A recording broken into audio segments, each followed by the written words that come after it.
Very good afternoon all of you.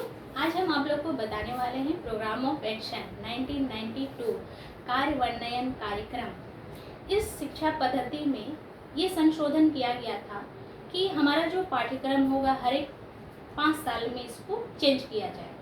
तो सबसे पहले ये संशोधन हमारा न्यू एजुकेशन पॉलिसी 1986 में लाया गया था और उस शिक्षा पद्धति में कहा गया था कि 10+2+3 जैसे शिक्षा पद्धति को लाया गया, जिसमें कि क्वालिटी वाली एजुकेशन नहीं पाया गया। तो इसलिए कहा गया कि इस शिक्षा पद्धति में +2 स्तर की शिक्षा पद्धति को लाया जाए और ये जो +2 स्तर की जो शिक्षा पद्धति होगी वो विद्यालय में ही दिया जाए, जिससे कि बच्चे का बेसिक जो होगा वो मजबूत होगा। और इसीलिए इस प्रोग्राम ऑफ एक्शन जैसे शिक्षा पद्धति को लागू किया गया।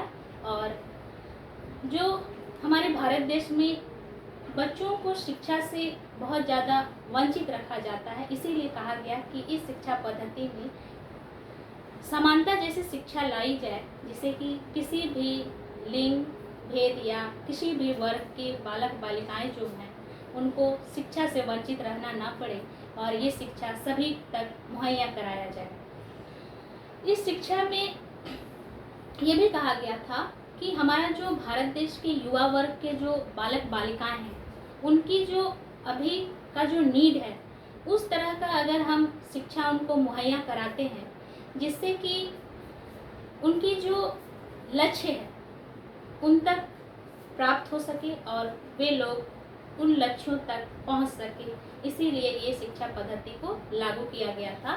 और इसीलिए कहा गया था कि इस शिक्षा पद्धति को विद्यालय स्तर में ही रहने दिया जाए और कॉलेजों में ना दिया जाए। और इस शिक्षा पद्धति में 23 विद्वानों ने मिलकर ये शिक्षा पद्धति को लागू किया था जनार्दन रेड्डी की अध्यक्षता में। और यही संशोधन किया गया था कि इस शिक्षा पद्धति का जो पहला संशोधन था वो था कि संपूर्ण भारत में +2 स्तर की स्कूली शिक्षा को लागू किया जाए। मतलब हमारे भारत देश में ज़्यादातर जो +2 स्तर की जो एजुकेशन है वो कॉलेजों में भी दिया जाता है। इसीलिए कहा गया कि ये जो +2 स्तर की जो शिक्षा होगी वो विद्यालय में ही होगी, ताकि बच्चे जो है कि उनका जो बेस है वो मजबूत हो सके। इसीलिए कहा गया कि +2 स्तर की जो शिक्षा होगी वो विद्यालय में ही दिया जाए।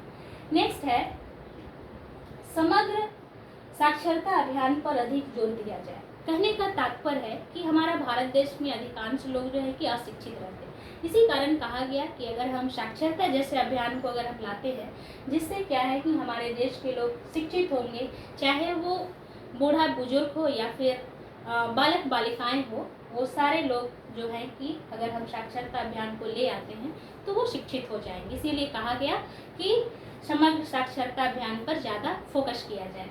नेक्स्ट है कि 14 वर्ष की आयु वाले सभी बच्चों को निःशुल्क शिक्षा उपलब्ध कराया जाए। जब हमारा राइट टू एजुकेशन आया था उस वक्त 2010 में इस निःशुल्क एंड अनिवार्य शिक्षा जैसी शिक्षा पद्धति का इम्प्लीमेंटेशन किया गया था और उसमें यही कहा गया था कि जितने भी 6 से 14 आयु वर्ग की बालक बालिकाएं हैं उनको निःशुल्क एजुकेशन देना है, जिससे कि कोई भी बच्चे शिक्षा से वंचित ना रहे। इसीलिए सभी बच्चों को निःशुल्क शिक्षा मुहैया कराया जाए। नेक्स्ट है मुक्त अधिगम प्रणाली को जोर दिया जाए। हमारा भारत देश में अधिकांश बालक बालिकाएं जो है ज़्यादातर कल कारखानों में कार्य करते रहते हैं, जिससे कि पढ़ाई से वो वंचित हो जाते हैं। इसी कारणवश कहा गया कि अगर हम मुक्त अधिगम प्रणाली जैसे शिक्षा को अगर हम ले आते हैं तो जो बच्चे कार्य कर रहे हैं वो अपना कार्य के साथ वो शिक्षा को प्राप्त कर सकेंगे। और नेक्स्ट है सभी बालक एवं बालिकाओं को समानता आधारित शिक्षा दिया जाए। हमारा भारत देश में ज़्यादातर अगर लोग जो शिक्षित हैं, जो पढ़े लिखे हैं या फिर जिनकी आर्थिक स्थिति बहुत अच्छी है, वे उनके जो बच्चे बच्चियां होते हैं वो अपनी शिक्षा जो जैसे चाहते हैं वैसा प्राप्त कर लेते हैं। लेकिन ज़्यादातर जो है कि जिनकी आर्थिक स्थिति अच्छी नहीं होती है तो वे लोगों के लिए ऐसी शिक्षा प्राप्त करना थोड़ी कठिनाइयाँ होती है। इसीलिए कहा गया कि अगर हम 1992 जैसे अगर हम शिक्षा पद्धति को अगर हमारे देश में लागू कर देते हैं तो जिससे क्या होगा कि कोई भी बालक बालिकाएं जो है कि शिक्षा से वंचित ना रहे, और इस शिक्षा के तहत सभी को समानता आधारित शिक्षा दी जाए। और इस शिक्षा पद्धति में ये भी कहा गया कि चाहे वो किसी भी लिंग, जाति या भेदभाव के बालक बालिकाएं हो, सभी को ये शिक्षा मुहैया कराया जाए और सभी बालक बालिकाएं जो है कि ये शिक्षा को प्राप्त कर सकेंगे।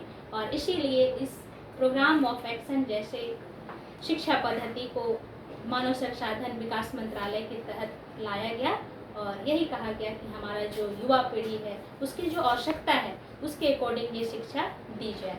धन्यवाद।